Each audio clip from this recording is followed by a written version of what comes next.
Yo, yo, here we are. So somebody else joined. Gusha. Hi. Hello, Bratan. Your logo, your pretzel photo looks like an alternative logo of Spartak Moscow. It's a very strange association, but it's what after having slept 4 hours, is what I see in your logo. You know, Yeah, what I, about you? because I need something green. Really, because like all my interface is green, and it is such a bad system in Google to make like your logo and your like Chrome to color match, and Ah, it's yeah?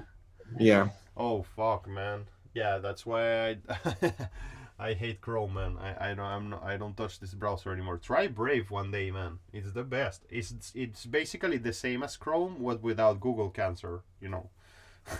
What I mean by cancer is like all this like sucking of your data and stuff.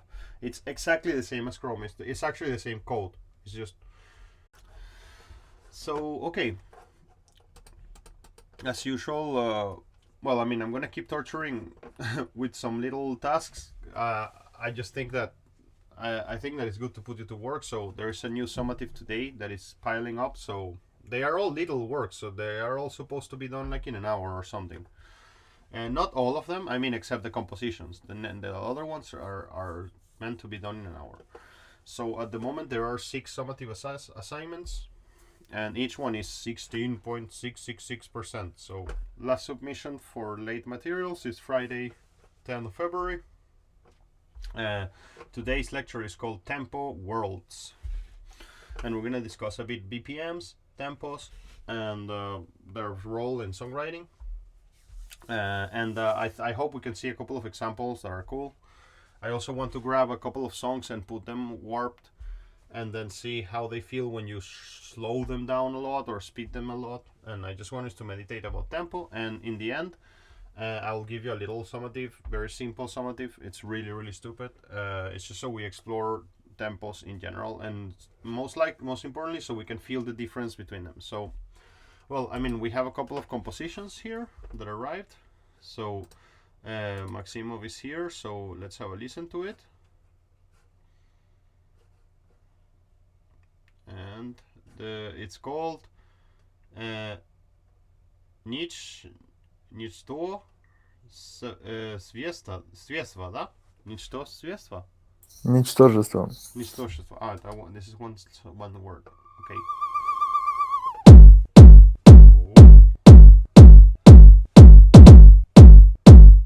Good to wake up. Ты ничтожество. Не представляющий человек. По сути, ты ничтожество. Nice.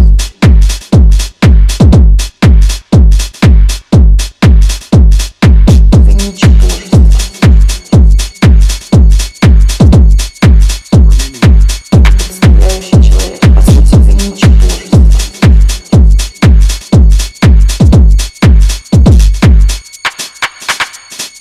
Ты ничтожество.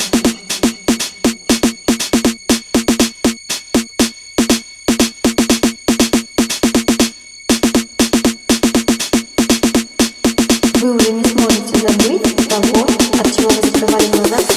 Вы просто посредственность. Вы просто обыватель.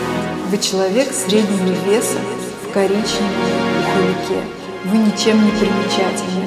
Вы абсолютно обычный, ничего из себя не представляющий человек. По сути, вы ничтожество. Вы просто биомасса. Один из 7 миллиардов, который живет в спальном районе какого-то провинциального города. И вы не живете, а просто существуете.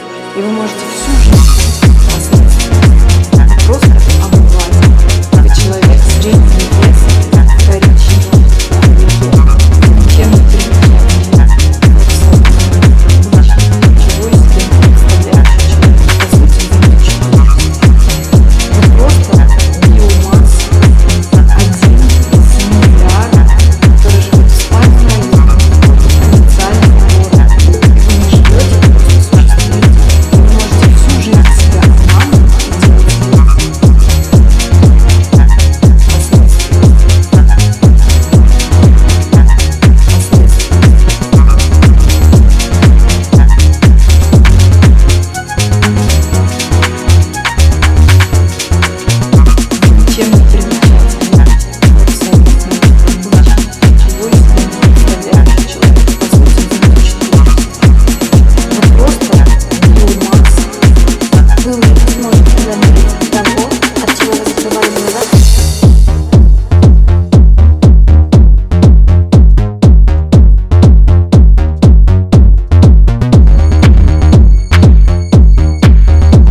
Yeah, great, Ratan. Great work.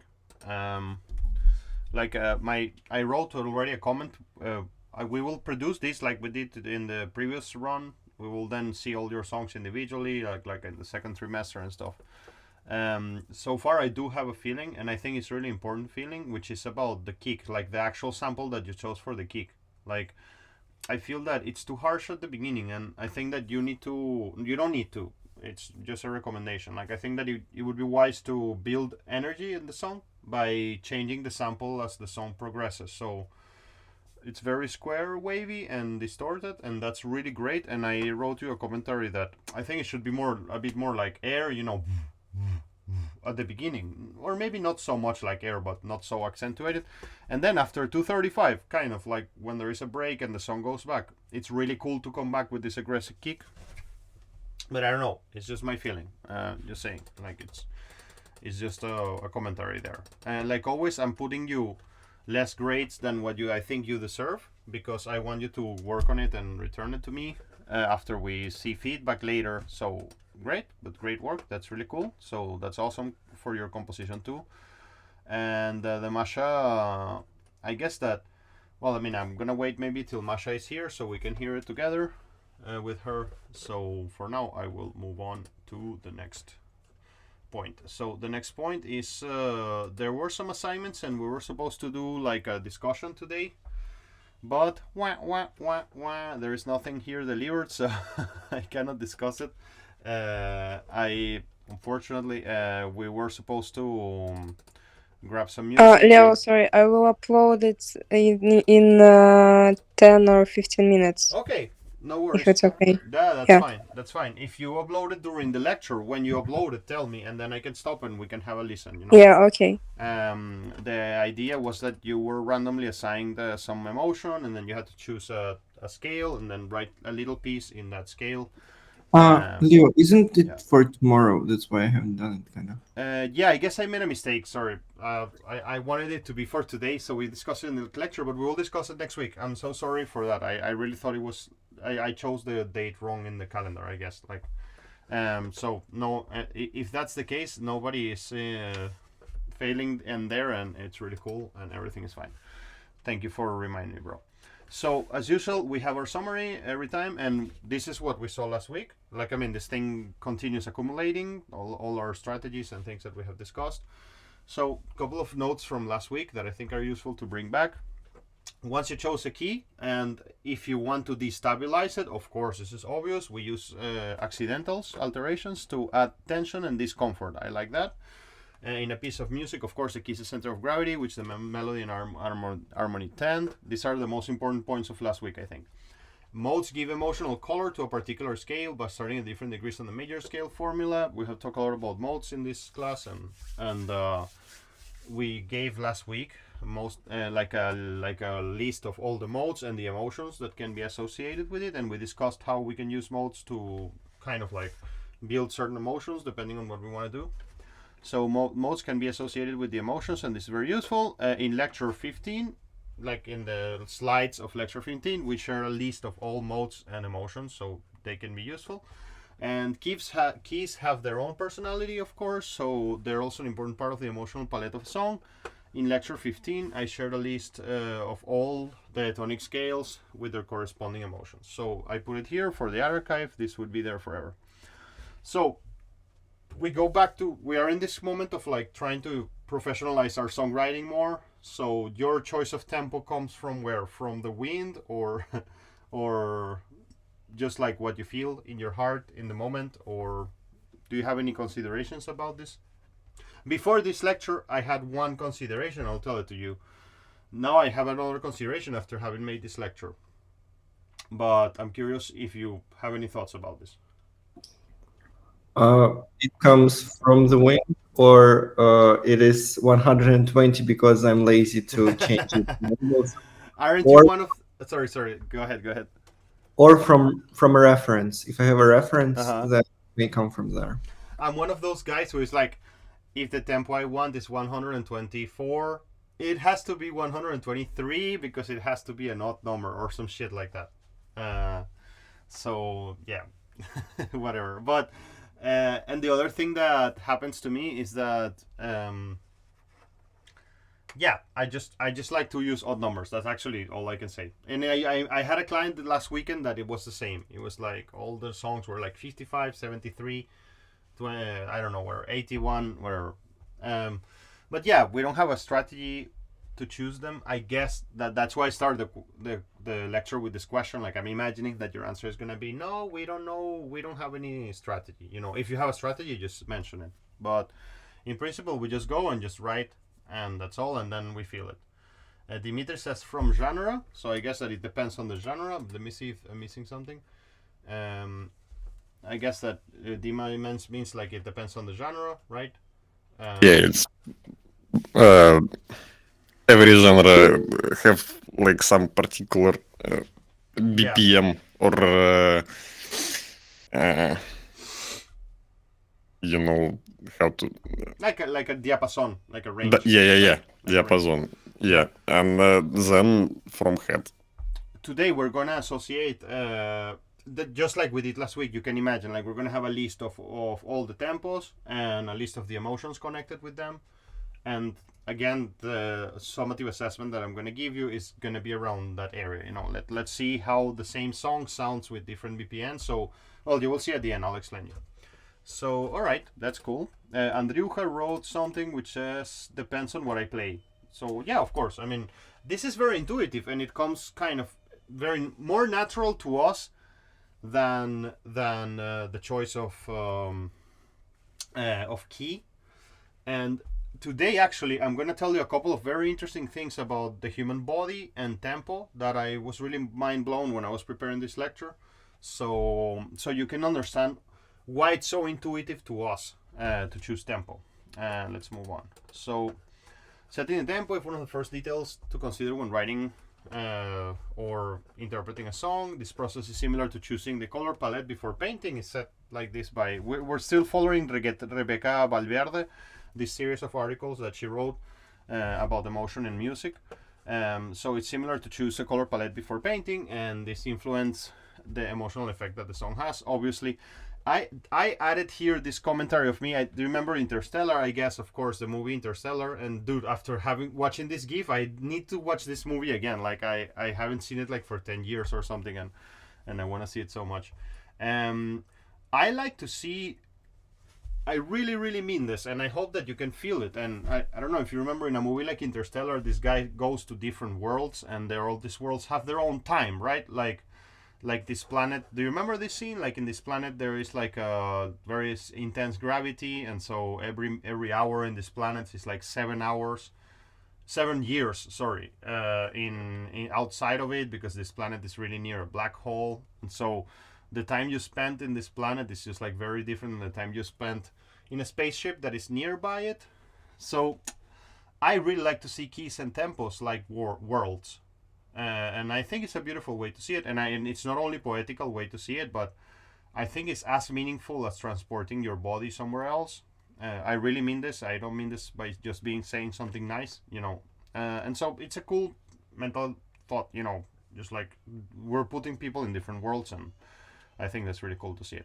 We're going to discuss emotion in music, continue that, and identify the emotions associated with particular tempo choices. We're going to discuss the process of choosing tempo for your song, and we're going to make some little practice, and that will help us. So check this out. This is the same song. It's like a song called After You're Gone, and we're going to see an interpretation by Nina Simone, and we're going to see an interpretation by Django Reinhardt. And by the way, I went and I bought this vinyl immediately after I had heard that song of Django Reinhardt. I was like, holy shit. And I found the 1960s pressing from the USA. So it's a really nice one, and I'm going to get it today, apparently. So I'm very excited about that. And so let's see, just like it's the same song and the same keys and the same chords. Really. The same song, same keys, same chords, but different BPM. So let's have a listen to Nina Simone interpretation. Now listen, honey, while I say, how can you fix your mouth to say you're going away?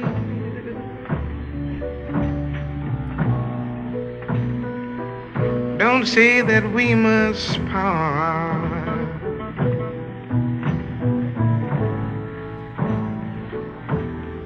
break my aching heart. You know you love me. Okay, now check this out. Well, of course, the arrangement in the instrumentation is different, right? But just the pulsation of it, it's the same, really, same key. So great.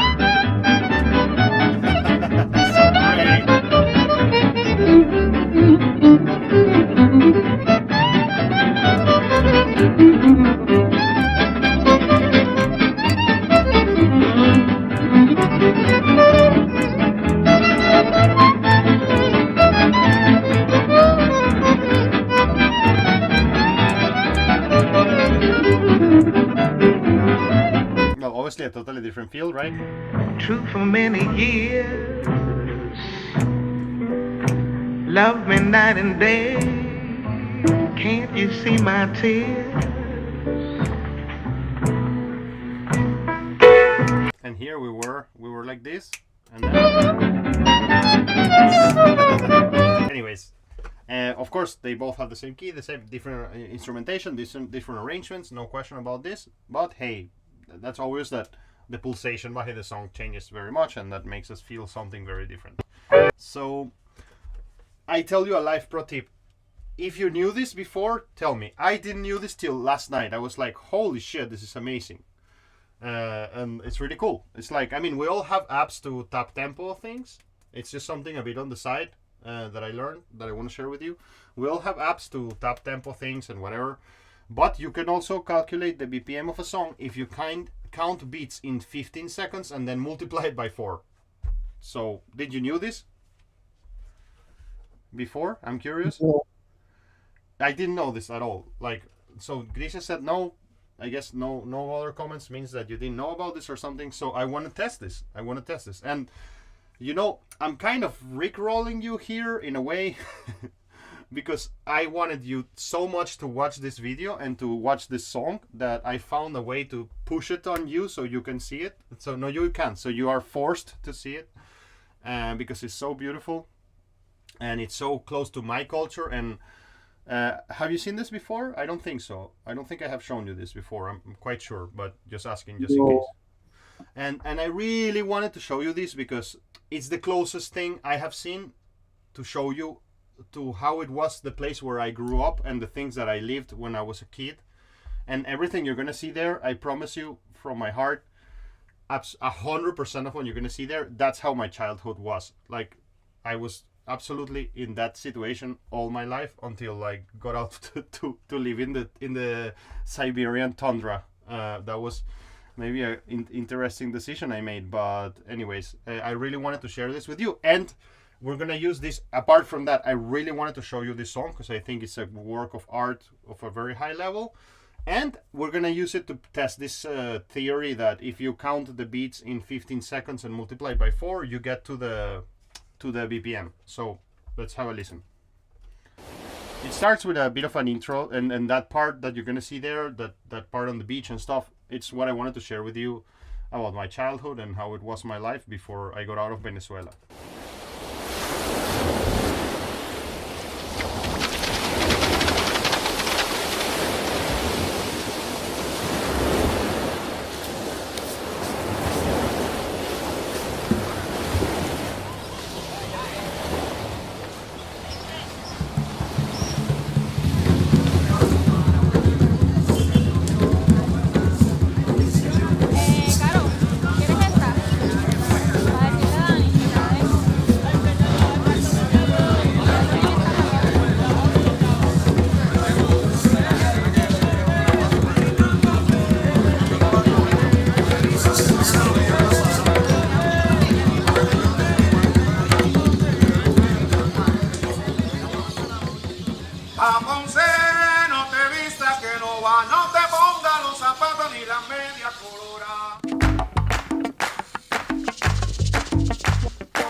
There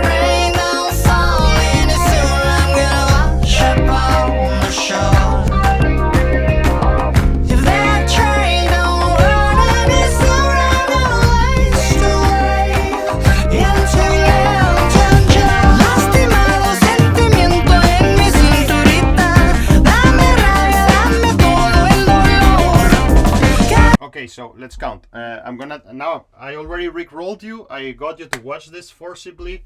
Hooray! Now I can sleep more calm. Now let's count those beats to see if we can guess. I mean, if we can get to the BPM of the song, just like a absolutely alternative parallel skill that nobody needs, but I think it's cool to know these things. So you see, we are in the 1 minute 45 seconds of the song. So we're gonna play 15 seconds, and I'm just gonna count 1, 2, 3, 4, 2, 2, 3, 4, and then count and multiply by 4, and that should get me close to the BPM. So let's see. Okay, so let's go. Oh shit! I'm gonna go back a bit. Wait, sorry. Oh, now we can see. We have to see it again. No, just kidding. So I'm gonna count from here. Yeah. So let's go. Wait. So we're here.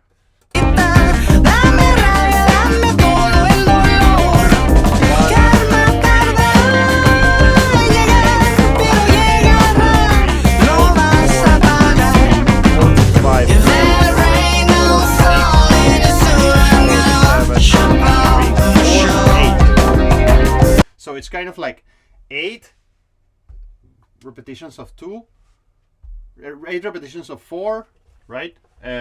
So we had 8 repetitions of 4 plus 2 beats, kind of 8 repetition of 4s, 4. So that's kind of like that.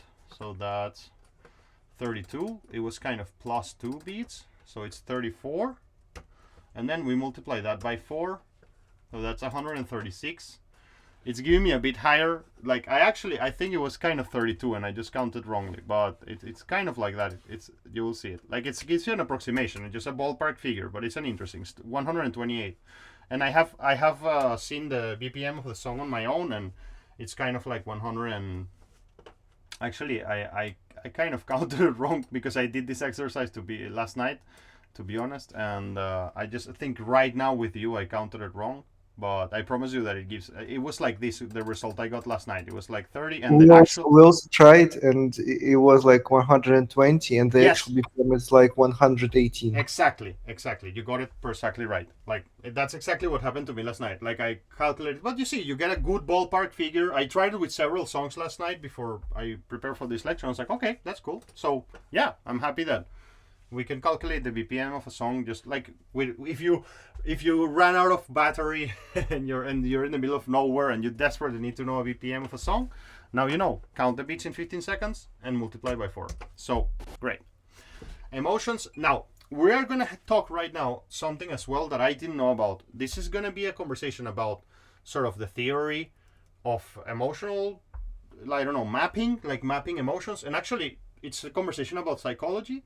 But I think it's a really cool thing to have in our minds, and this is especially important for Andrei, like, because when you're writing techno, this is especially important for all of us, but when you're writing techno, like what I'm gonna show you now, it would be really interesting meditation to you for understanding like how to play with emotions, with people's emotions, and what we can do with people's emotions. So emotions have 2 main components.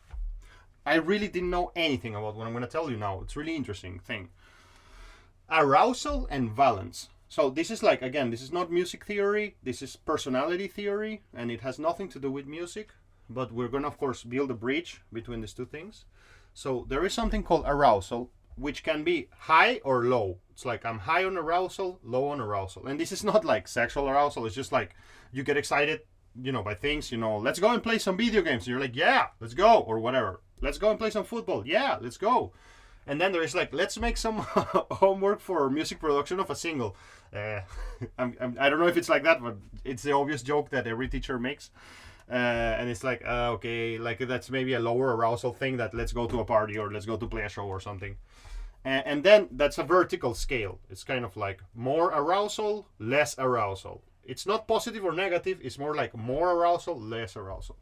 And then there is a horizontal axis of emotions, which is the valence of the emotion, which is it a positive emotion or is it a negative emotion? So you can have high arousal, positive emotion, high arousal, negative emotion. So high arousal, negative emotion could be something like, I was in the metro, somebody stole my wallet, and I was like, this makes you very excited. I mean, not in a good way, but you get very altered and you're experiencing negative emotions while still having a high arousal. So these psychological terms refer to stimulation and attractiveness or aversion. So I went and I researched this a little bit deeper, and I discussed a couple of things about arousal and valence now.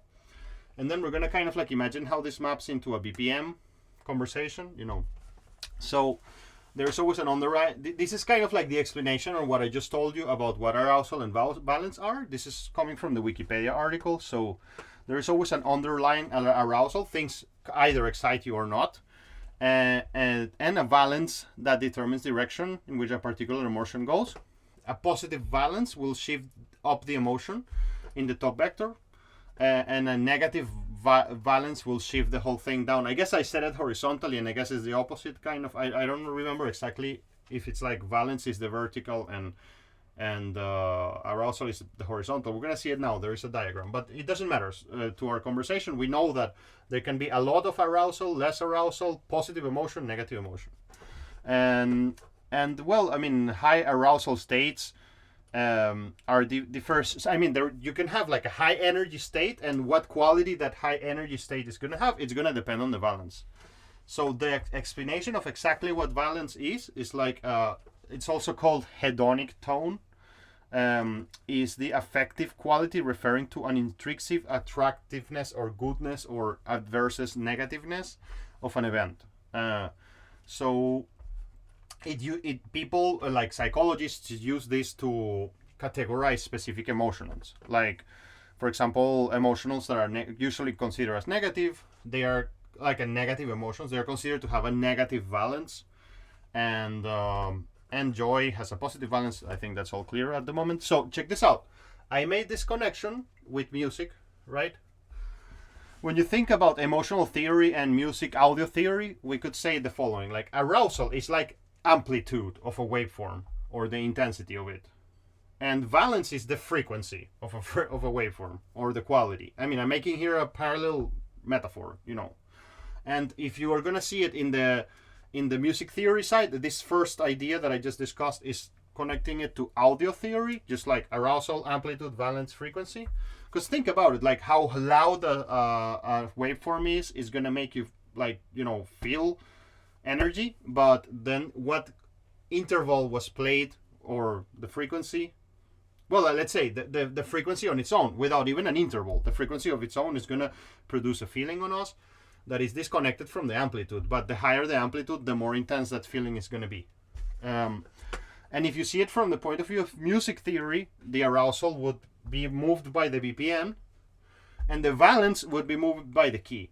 So this is amazing. This is a very formalized way of discussing emotions and music theory, you know, in a very, very professional way. You know, what do you want? And I'm telling you, for the movie that I'm writing, this is or for the future film compositions that I'm going to have ahead of me, fingers crossed, this is going to be incredibly valuable information. Because, I mean, a film is about movement in between arousal and valence, basically. And this is really, really incredible piece of information. I think very useful.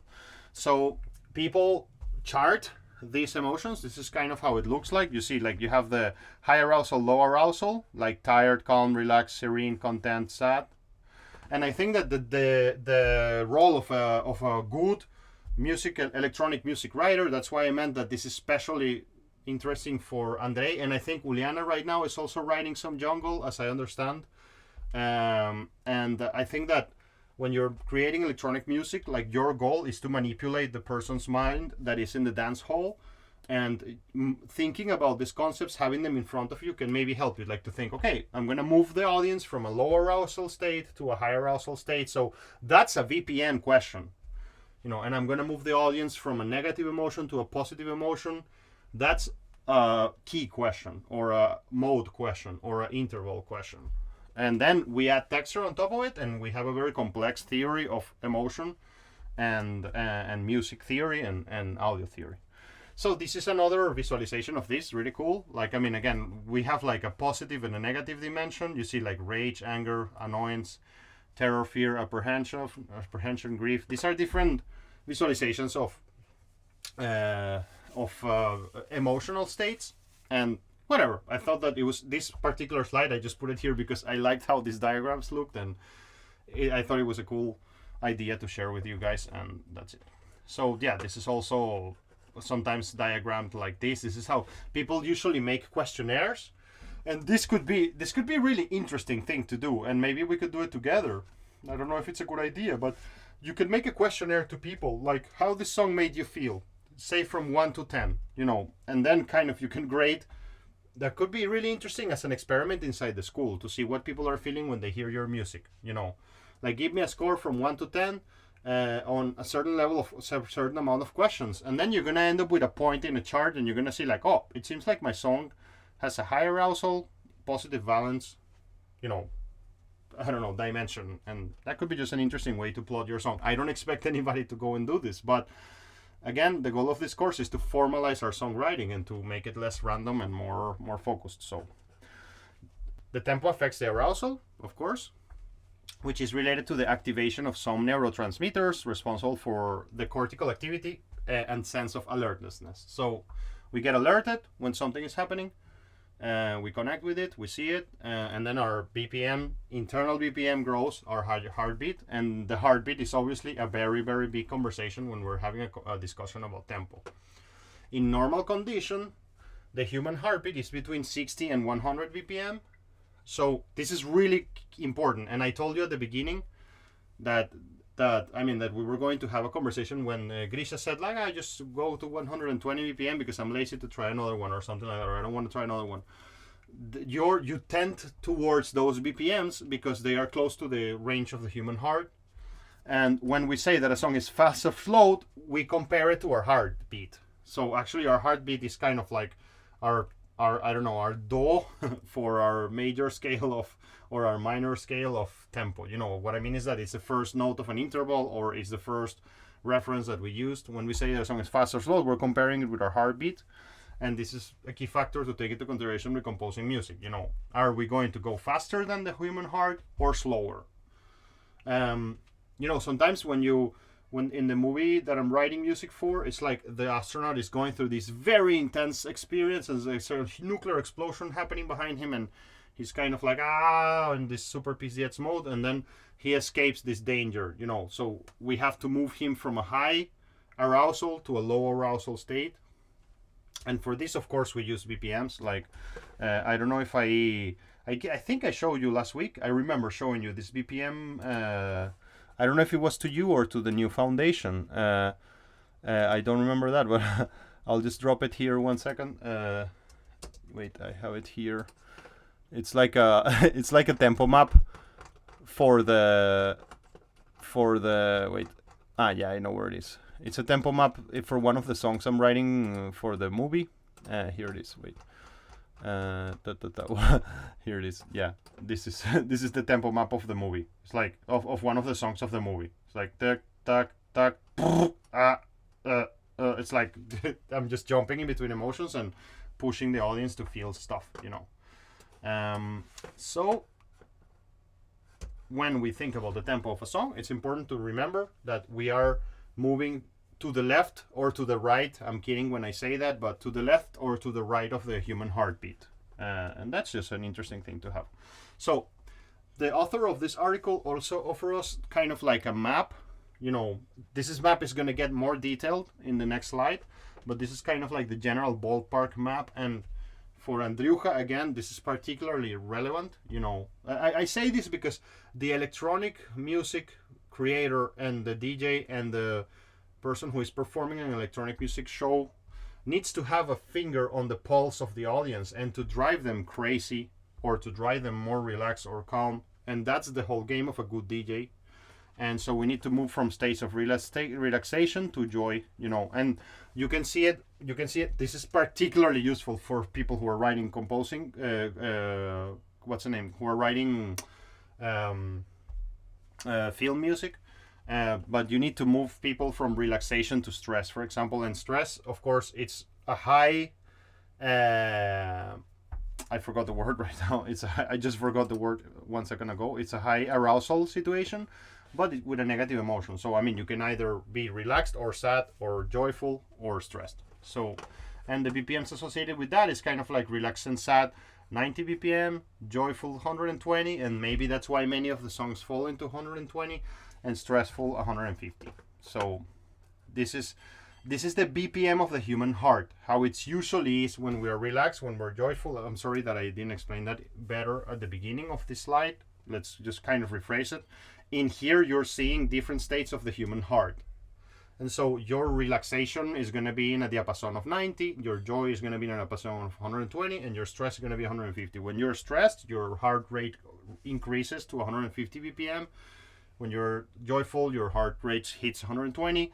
When you're relaxed, your heart rate hits 90, same when you're sad. So obviously, this needs to be matched in music in order to achieve a similar emotion. And I imagine, for example, another person that I think this information can be super useful is for Olga. I mean, when you are creating ambient music, you know, this pulse of the ambient. I'm not implying that Olga only makes ambient music, but I know that you like this, and I like it too. When you're writing ambient music, you know, like, or abstract, this pulse that the song carries, you know, will determine a lot of things. And connecting that with an emotion, you see, like, when you write music like that, maybe the key is not something that is the most paramount thing to you. More important would be maybe the pulse of the song, the general pulsation of the song. So I don't know, this is a really interesting, I think, rabbit hole that we can look at, and it's important to look at. So tempo will be interpreted by your brain through the emotion we associate with a particular heartbeat. So your body remembers how it feels to be stressed, remember how it feels to be excited, etc. And then it makes a benchmark, like, okay, what's happening with that song? Like, that song is vibrating there at a certain speed. Dude, I promise you, I have never thought about this like this until now. It's like my brain remembers what heart rate I usually have when I'm feeling a certain emotion. When it hears the song and it starts matching like the tempo of it, it kind of like can create a connection in between me and the song and make me understand, like, oh, this is happy, this is sad. If you're relaxed, your heartbeat is approximately 90, therefore a tempo of BPM 90 can induce that state with 120. It will be really hard to take you to a relaxed state when you're using 120, because your brain will be like, oh shit, like this doesn't feels like relaxed. Obviously, I mean, this is very stupid and everybody knows this, but the article that I was going through also mentions this, so I thought that it would be cool to mention it, of course.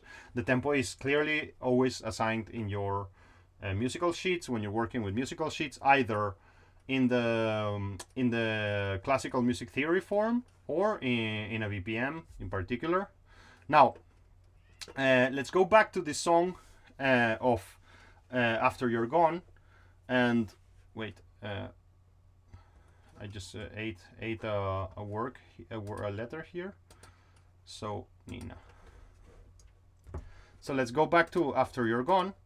So Nina, and by the way, one of the purpose of this lecture is to bring back the formal music theory names of our tempos, and that I actually want to really start working on it, because it would be really cool if when we determine the BPM of a song, we don't say a number, we say more like the music theory name for it, like larghetto.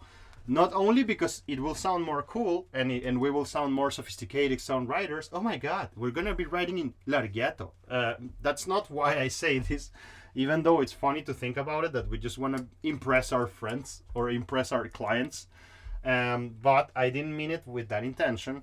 I mean it with the intention of that you will see when we get to the slide there, those names are associated not with one number, but with a range of BPM. And I think that it's really important that you don't consider the BPM of your song decided so quickly. You know, usually you kind of like set up the project, start writing, and then the BPM is kind of like there, set in stone forever, and you don't change it.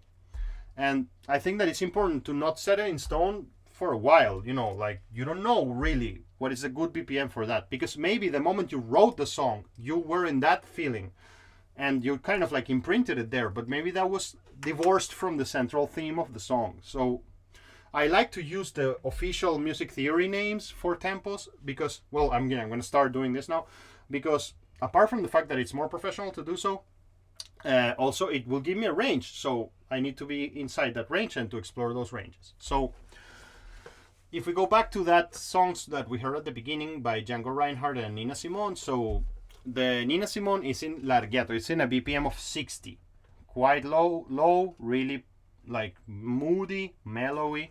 And Django's is 132. It's an allegro. So when you hear Simone's, you feel sad. When you feel Django, you feel happy. And each version matches the interpreter's BPM that they chose and the emotion that they wanted to bring when they chose that BPM. And that's something that we need to do as songwriters. So just like in the previous deck of slides, I gave you a list of all the feelings and all the keys associated with feelings. So in here we are doing something kind of similar, and we are looking at this diapason, that I think is really important. So and by the way, because I do speak Italian, it's coincidentally because my mom is Italian and I know how to speak Italian, I also wanted to add you this like extra dimension here that I'm gonna talk to you about each one of those words. So grave in Italian means like kind of like not bad, but like something really bad happened. It's like questo è grave. It means like this is bad. This is bad. Questo è grave. It's like something bad happened. Lento in Italian means, and in Spanish too, it means exactly what it means, slow. It just means like that. Perché ti vai lento? Why are you walking so slowly? Like, larghetto, I'm gonna be honest, I don't know what that word means in general. Like, actually, would like to see a translation of it. Like in the source that I was consulting, it just calls this tempo broadly. So let me see, translate of larghetto to Russian. I guess that you have done this before with another teacher, but thank you. Let me see it from Italian to English. No, let me see it from Italian. I'm just curious to see the root of this word. Grave in English is it's a bad word. You're right. It means the same. So from Italian to English, let me see larghetto, and let me see if there is a synonym. Wait, let me just hear dizionario. Just I don't remember how to say in Italian. Dictionary. Dictionary. Synonyms. Sorry that I didn't prepare it. Synonymi. Niet. This dictionary of synonyms. Wait, off. Wait, I wrote it. Dizionario dei sinonimi. This is what we want. I love how Italian sounds. Dizionario dei sinonimi. I would love to live in Italy, actually. Sometimes I think about this. Dimitri writes here something. I'm seeing what he writes. Grave in English is a bad word too. Yeah, exactly. I already read it, but dizionario dei sinonimi, I contrari. Wait. Accetta e continua. Davai. So can I search here, and can I search the word larghetto? I want to see if I find this is the only word here that I have a problem with. Wait, larghetto. Will I get a dictionary?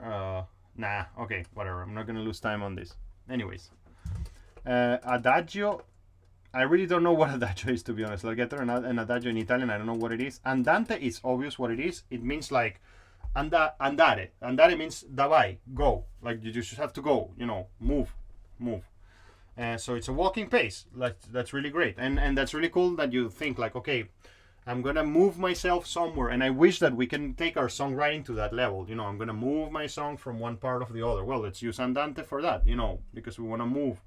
The more we can make these connections with the centuries of human thinking about music theory and emotion, the more cool our songs are going to be. So moderato means literally moderated in Italian, like it just means exactly like that. Allegro means happy, like it means like in Spanish the word is alegre, in Italian it's allegro. Vivace in Italian means liveful, literally. And I really know you know this. It's just a fishka that I speak Italian, or that I speak a bit of Italian. And presto means, for example, if you're angry with somebody. Grisha, what do you want to say? I just googled about larghetto. Thanks, tell me. So there is larghetto is like a diminutive from largo. Got it. The largo means long. Largo is like, sorry? Largo means long. Yeah.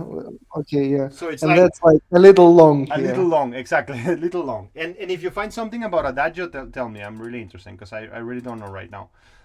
Allegro again means happy. Vivace means lively, and presto, it's like what your mom tells you, like, Grigori, дай мне, пожалуйста, это coffee presto. Like, give me this coffee right now, you know, or whatever. Give me this water right now, or stop doing this right now. Presto means right now, and prestissimo, well, means very much presto, like a lot.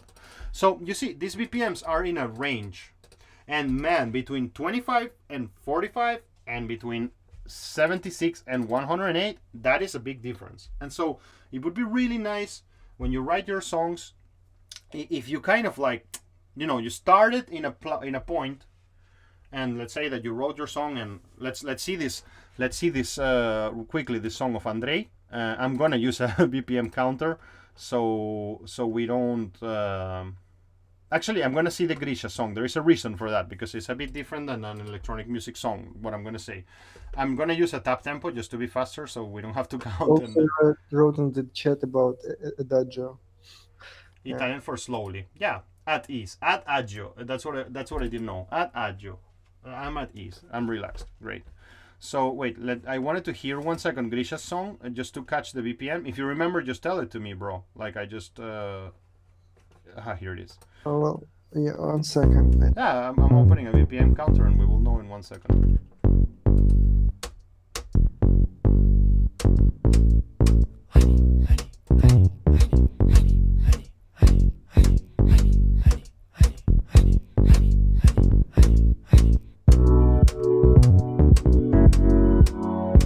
Yeah, 110. I'm gonna download this because we're gonna use this right now to put it in Ableton, and we're gonna move that BPM a little bit. So music production for single, this is gonna be here in MMS, students files, students music production for single, save, and go to Ableton 1 sec, and let's see what happens to the BPM of that. And I want to change the BPM of that. Let me just switch on here this function of auto warp large files. Yep, and yeah, it should go. And let me go here and drop it there. Not freefall, MMS, not image for lectures, students and projects, student files here. Sorry, I got it, and for you. So here, let him warp it. Ah shit, wait. We agreed that the BPM was 110. Yeah. Let's start with that BPM for you, demo. And that's one of the things I do as a producer, and I bet that many of you don't think about this so much. Sorry if I'm wrong, but it's really important, and I do this a lot with the clients I produce. It's like, hey, let's hear the song, and let's just figure out the BPM and then see if that BPM works. And actually, with one of my latest production clients, we changed the BPMs of of 3 of their songs. We did 4 songs, and we changed the BPM of 3 of them. And sometimes the changes were like 2 BPMs, and that's really significant. Sometimes 3 BPMs make a huge difference. So let's just change this to 120, just to see it for now, quickly. I hope that it worked.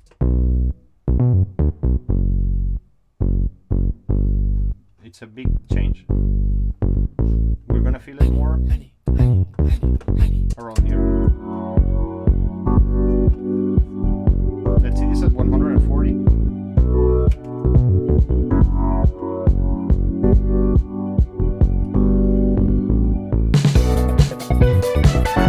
And let's say that 80.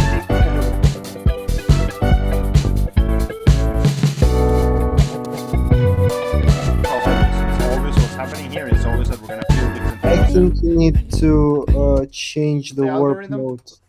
The algorithm? Yeah. Yeah. Yeah. It's gonna be better. complex, bro.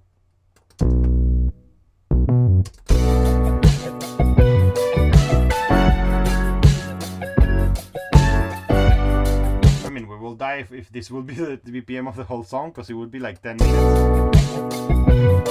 But I mean, the question for us, and this is where I wanted to explore, like if we start at 110 and we go back to the slides and we see like, okay, where does 110 falls here? It's moderato. So our diapason should be in between 108 and 120. And it would be really cool if we stop, you know, writing our BPMs in stone as soon as we start and just deciding that it's going to be a BPM without any meditation.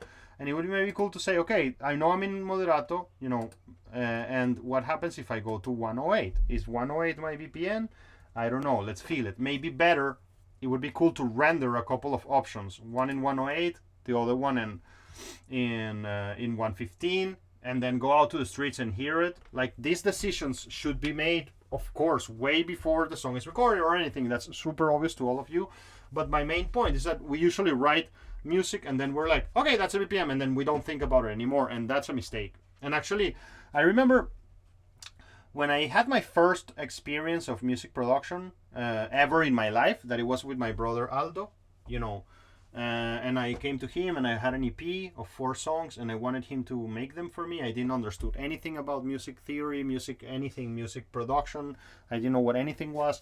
I gave him the 4 songs that I made in my computer, and then he replied to me, man, all of them have the same BPM and the same key, kind of, so it's boring. You need to go and change that. And so I went and reworked all the songs and changed the BPMs and the keys, so the whole structure of the whole EP was more logical and interesting. So that's another thing that I have to say about this BPM choice. Is like, of course, when you're working with one song in isolation, it's very different than when you're working in a work of art, you know, which is larger. And when I see that my clients bring to me like very similar BPMs, like first song 120, second song 123, third song 118, this is guaranteed to be, well, not guaranteed, but it's a very high likelihood there's going to be a boring release. So I'm gonna add a slide here after this. Let me just quickly write it, because I should have written it before, and like important suggestion I would write. It's different to think about BPMs when we are working in one song in isolation than when we work in a full EP or album. When we are in an EP, in a larger body of work scenario, then this is going to be interesting. Then the BPM of each song becomes like a note, like the element of a musical interval, and then a relationship will play out between the tempos of each song to drive the emotional palette of the whole album. So long story short, when making an album, having contrasting BPMs between songs is desirable. So great. That's kind of like an idea that I think is important to leave there. I'm pretty sure that it's clear. So all right, so we are there, and that's really cool. Yeah, and I guess we can move towards the conclusion of this presentation.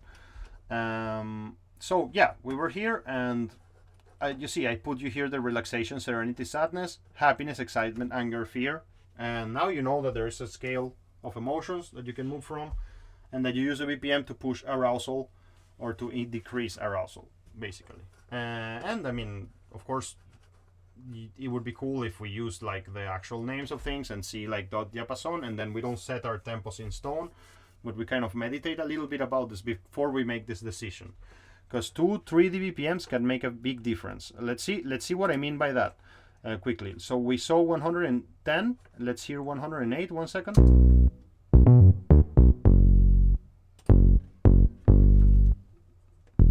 Let's see 110 again.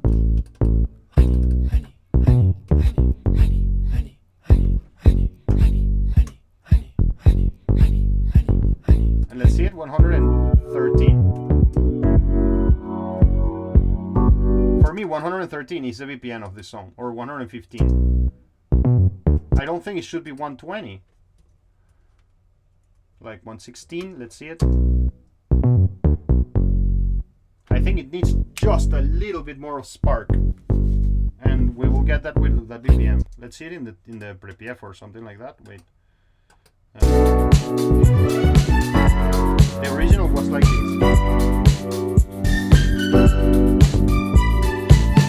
Very big difference. 6 BPMs. Look at it. Look at it.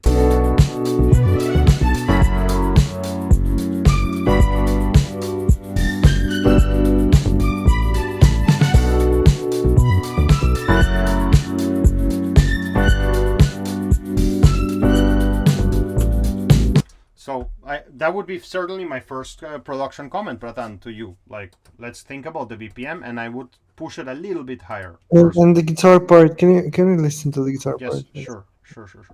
Just a moment. Oh, it's so stupid. So I guess here. In the pre-PF, in the couplet.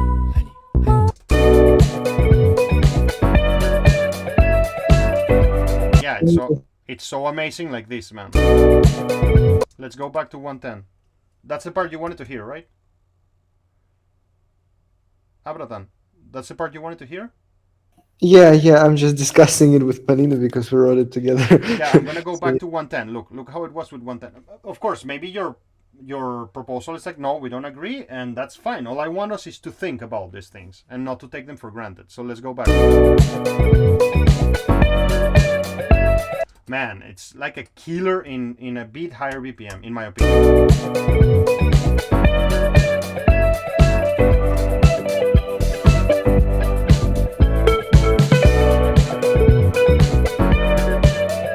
And I think that maybe 120, it would be too fast, maybe. I think that it's cool that the song is a bit like mellow and a bit like downbeat. You know, it doesn't have to be so upbeat. Yeah, at 120, I think it's already too much.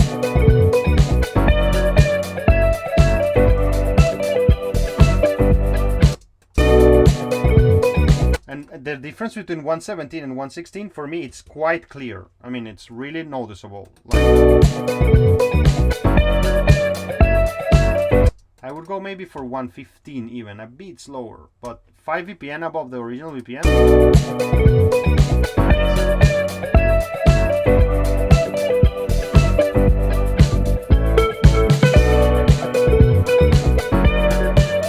Yep, so, okay, that's an interesting conversation. When we choose a tempo, let's look at it as a diapason and then try it. By the way, well, we already did. We explored it. We heard it between 108 and 120. So that's kind of the range where we were initially. So yeah, that's great. So okay, well, I said already this. When you write a full EP or album, just think about varying your EPs, your BPMs, and think about the fact that, you know, BPM of song 1 is going to be kind of like determining the feeling of song 2, where we move from, etc. I think a lot about these things, and I think they're important. Music is an emotional bridge between a person and the world, influencing and conducting our perception. So I like that idea. And then we have here like another interpretation of that same song. By the way, I know what happened here, and this is a mistake I made, by the way. I'm just kind of got confused for a second, and I was trying to pretend that I didn't got confused, but I got confused. This was supposed to be a title that says Changing Tempo. And then I just wanted to talk about tempo changes inside a song, and what does it mean and what can it do for us. And obviously, I mean, I change tempos all the time, and I really like to do this because I'm kind of like a progressive rock writer or something like that. But let's see what we have to discuss about that. So here is another interpretation of that song that we heard from Django Reinhardt and Nina Simone, but this is by Ella Fitzgerald, and the tempo moves. It's really amazing what is going to happen in this song. The tempo moves from adagio at 130, it goes up to allegro. And this brings a very interesting connotation, of course, because this author, it's kind of like sits now in between what Django Reinhardt did and what Nina Simone did. Like Django Reinhardt flipped the whole thing because this song is about a breakup, about finishing a relationship. And so Django Reinhardt put it more like, woo, this relationship is over, bitch. Yeah, let's go. And Nina Simone was like, no, please, I miss you, I love you. And Ella Fitzgerald is more putting us in a situation which is like, hey, this is very sad that it's over, but we have a whole world of opportunities ahead, and we can take care of those opportunities. We can take advantage of those opportunities. And so you see, like, what the author is writing, like, hey, in Adagio at 1:30, the tempo is in allegro. This change has an interesting connotation. Ella's interpretation enables a deeper connection between the audience and the story behind the composition. She makes me feel she's going through a breakup, which is sad, but also that she's going to be fine because life goes on. So let's see that change. So the song starts at a certain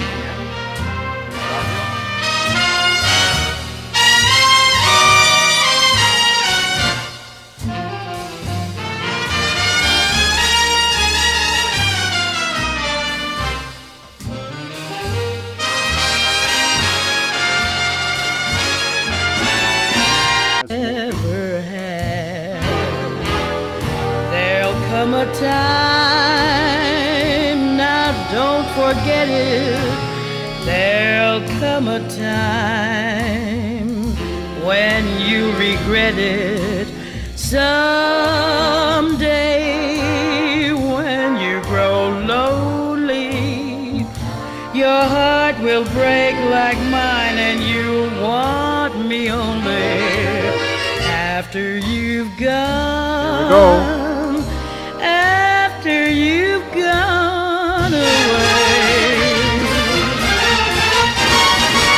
After I'm gone, after we break up, after I'm gone, you're gonna wake up. You will find you. same key, same chords, same everything, but bam, it's like a punch in the face. And you're there, she's there kind of like telling to this guy like, when you wake up, you know, you're gonna miss me, you're gonna feel me, and it's gonna be hard on you, and I'm gonna be fine. You know, that's what the tempo is telling me. The tempo is telling me, I feel certain, I mean, the singer is telling us this, I feel certain that I'm gonna be fine after our breakup. So F you, man. You were blind. Let somebody come home and change your mind. After the year and The song stays in that tempo until the end. So yeah, that's pretty cool that we have 3 interpretations of the same song exploring BPM, and that's pretty powerful to hear the differences and to think that nothing changed in the key. It's just what changed was the BPM, and that's important. So consciously setting the tempo is vital for composing. I mean, if we really think about it like theoretically and not just like, whatever, I just felt the direction of the wind and that's the tempo that I chose. It will help us to be more expressive and accurate, and also to boost the emotional effect that our songs have, and that would be really cool. So I'm gonna go to Classroom and describe the next little exercise that I have prepared for you. So alright, so look, this is called Tempo Worlds, like the what's the name, the assignment. It's called Tempo World. So I'm honest with you, my favorite option, I'm giving you 2 options here. You can choose. My favorite option is that we all use option 1.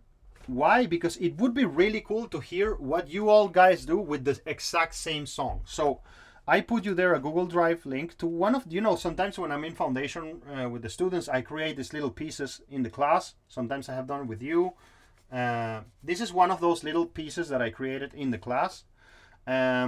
So you have here the actual Ableton Live project if you want to download it, or you also have the MIDI files if you just want to work in Logic or in Pro Tools or in another DAW, whatever. You have the MIDI file separately, and you have a screenshot with the sounds that I was using to create that. So I don't know if that's going to be useful to you, but it's just there just to have an idea of what sounds in case you work with the MIDI files.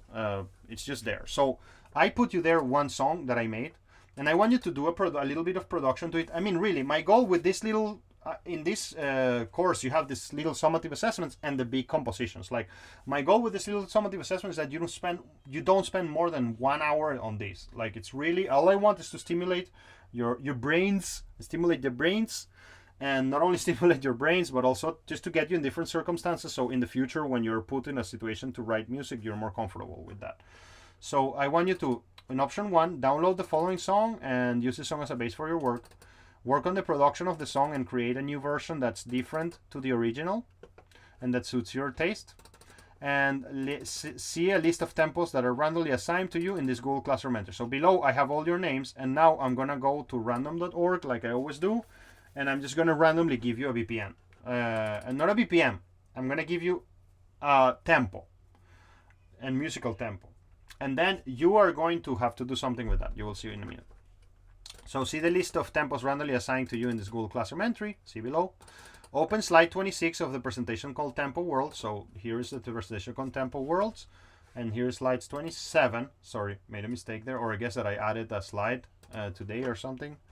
So let me just add this. And by the way, I want to put this, I don't want to put this for the 10th of February. Like, I'd like to put this for next week actually. So we discussed it in the class. I'll explain you something about our schedule in a second.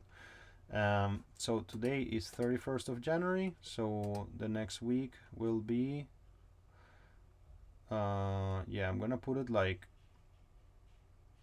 Tuesday 7 at 00 so at 3 a.m. so you can do it until 3 a.m. on Tuesday. So we wake up, and on Tuesday 7, and like in 1 week, we have the song already. So okay, open slide 27 of the presentation, and see the BPMs that you were assigned, the BPMs associated with the tempo you were assigned. And I'm asking you to do this. Imagine you did the production already. What I mean by did the production is like you have this proto song that I created, and you will use those MIDI tracks just to choose your sounds. Maybe you want to mute something, maybe you want to add another beat, maybe you want to change the structure, whatever you want. Just do whatever you want. I'm not evaluating your production. All I want is to hear kind of the same material with different BPMs and to meditate about that. So work on the production of the song and create a new version that's different to the original. See the list of tempos, open slide 27, and see the BPMs associated with that tempo, and create 2 versions of the song you made. For version 1, you will need to use the lower BPM of the tempo you got randomly assigned. For the version 2, you will have to use the higher BPM of the tempo you got randomly assigned. In other words, in the slides mentioned above, you will see that the musical tempos listed offer a lower and a higher value. For example, Andante is in between 76 and 108. If you were randomly assigned Andante, you need to submit a version 1 76 BPM and version 2 108 BPM. Please note that submissions must not be shorter than 30 seconds. So what I'm trying to say is like minimum length 30 seconds. Let me just put it like this. Minimum length equals 30 seconds. And upload 2 MP3s with your versions. The option 2 is to do exactly the same, but with one of your songs. If you want to do it with one of your songs, that's fine. Like you took one of your songs, I assigned you a BPM randomly, and you need to go and work out your song with these 2 BPMs, and then give me the 2 versions, you know. Also, minimum length has to be 30 seconds, so the same thing applies there. Let me just correct this.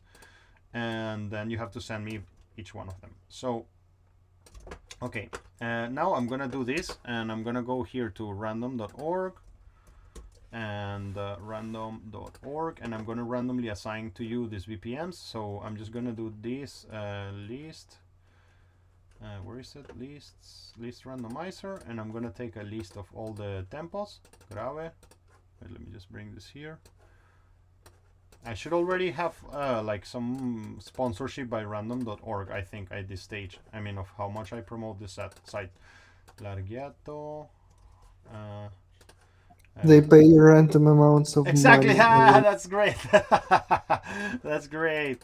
Yes, it's like, oh, your salary is random. Today is $1, but next month it can be 100,000, right? Oh, that's great. That's a really funny joke, bro. Moderato, allegro, vivace, presto, vivace, presto, and presto, and prestissimo. Prestissimo. Okay, so randomize. I'm gonna randomize 3 times. 1, 2, 3. So Juliana gets allegro. Now let's randomize it again. 1, 2, 3. So Grisha gets adagio. 1, 2, 3. Andante. So Olga gets andante.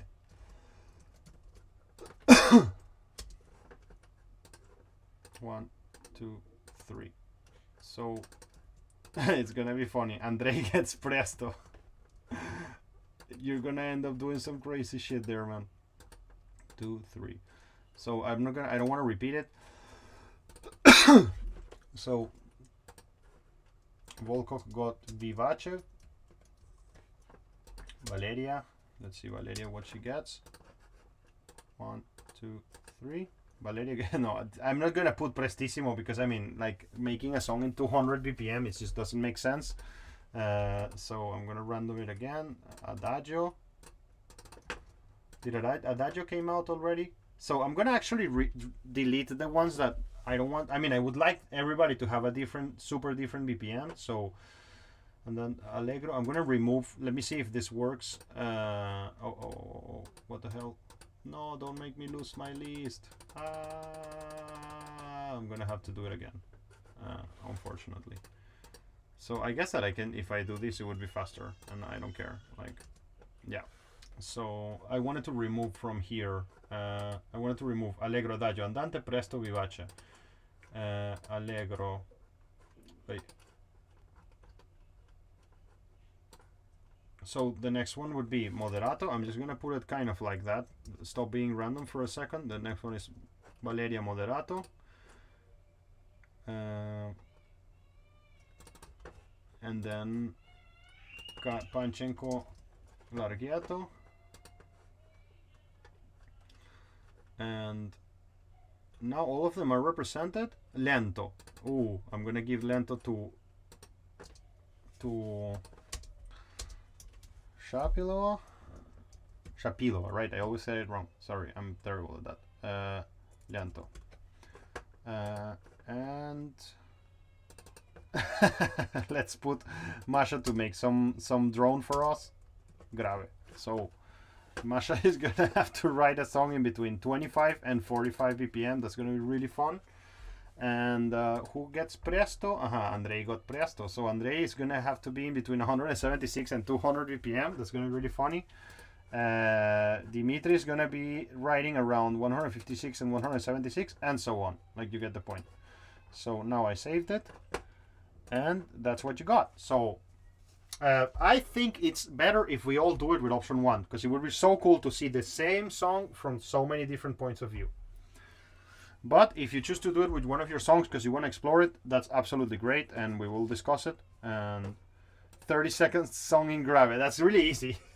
I mean, whatever you move to grave is gonna last like for 5 minutes or something. So what is gonna be hard is for Andrei, because Andrei is gonna have to. I mean, I think that when Andrei changes the BPM to, by the way, I give you an exclusion, Andrei. If your song ends up being, and same to you, Dima, Andrei and Dima, like, if your song ends up being for some reason less than 30 seconds, obviously it's accepted. All I wanted is that you guys don't feel that you can just make like ta-da and that's all. Like, so there is a little bit of work. Yeah, exactly. I like what you say there, Dima. So, all right, friends. By the way, I've seen it. Okay, let's have a quick listen to what Juliana did here, and then we can close the lecture. Just a moment. Let's have a quick listen. Wait. Moskovской Praise was a single of. So, key meditations. I have this, and so thank you, Juliana. Happy but serious. That's what she got. Great. Let's have a listen. So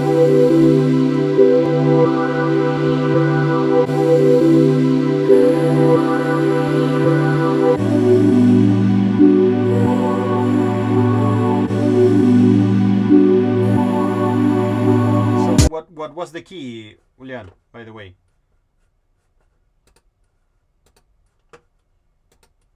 Key was D flat major. Cool. Thanks. Wait, let me just put the rubric here. Summative composition 4. Save. Wait, so And now let me reload this. Should give me the rubrics. Yes. So I'm gonna start again. Just gonna grade it right away.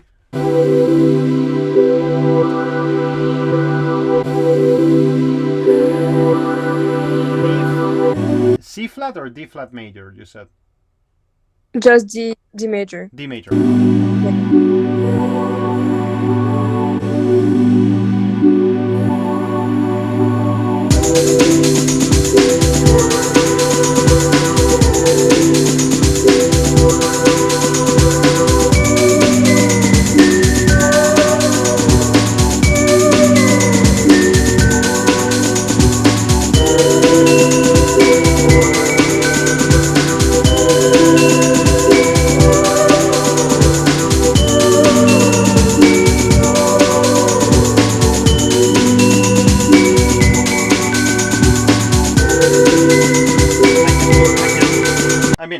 These emotions that are expressed here, happy but serious, idyllic and poetic, it evokes calm, satisfaction, tenderness, gratitude, and peace.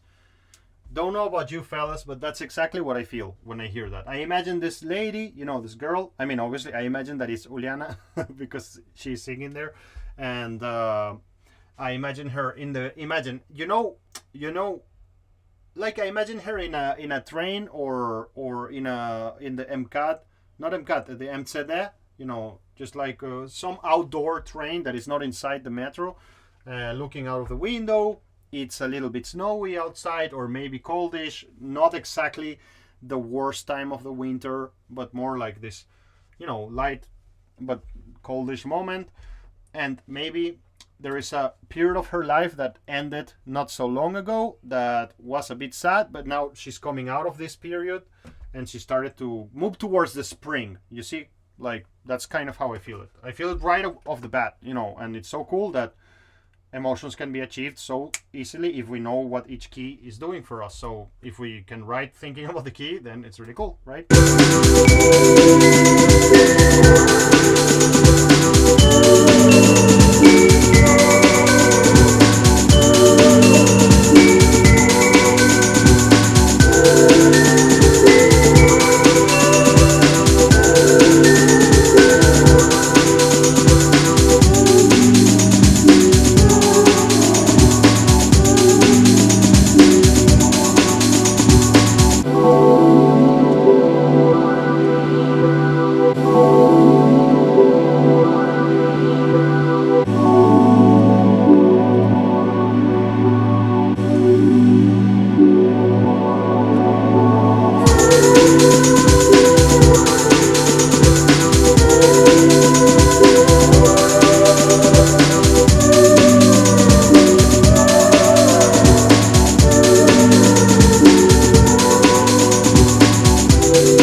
Let's talk for 1 minute about the schedule, okay, guys? Because I have to discuss something quickly with you. Because, as you know, many of the lectures are taking a break for 3 weeks.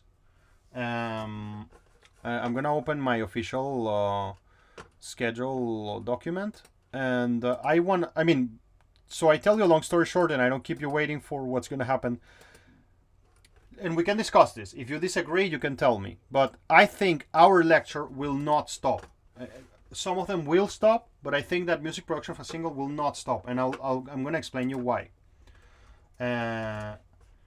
So look, and we can discuss this. If you don't like this option, if you want to take a 3-week break, I can also benefit from that, because I could certainly benefit of some air, so I cannot be so fucked up all the time. But you will tell me what you think. Like, look, wait, what I wanted to open is another document called Academic Team. So this document that I'm going to show you here, actually I'm going to stop the stream because we really don't need to be streaming.